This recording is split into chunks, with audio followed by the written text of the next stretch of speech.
The summer before Ray Dawley started 6th grade, Bobby Bonetti moved in down the street from him on Lexington Avenue. Not the fancy one in New York City, but the crowded stretch of capes and colonials in Cranston, Rhode Island. The neighborhood was called Eden Park, which Ray always thought was kind of dumb because the place didn't look like a park at all, except for maybe the pond at the bottom of his street, but even that was polluted, everyone knew. Still, Ray figured his neighborhood was a lot nicer than the one from which Bobby and his mother Carla had moved.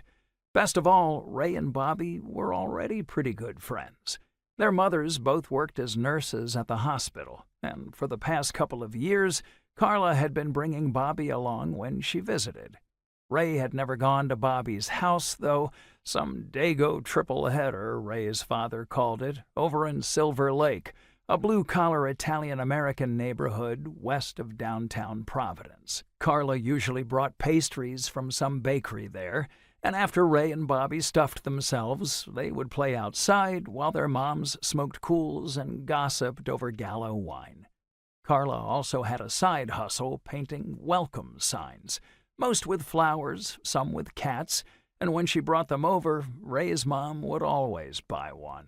"Another Carla Bonetti masterpiece," Ray's dad would grumble when he came home from work. "How much that gypsy take you for this time?" "She's been through a lot," was all Ray's mom would say before tossing the sign into the coat closet with all the others she'd bought over the years.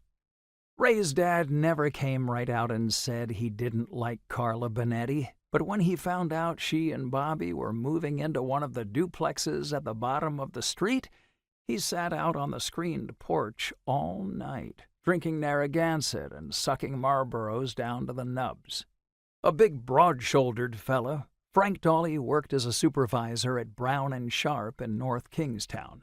Ray knew they made tools there, but he wasn't sure what kinds, only that they were more complicated than screwdrivers and stuff. Ray's dad never asked for his only son's opinion on things, but if he had ever asked him about Carla Bonetti, Ray would have told him he didn't like her much either, mainly because she was so different from his mom.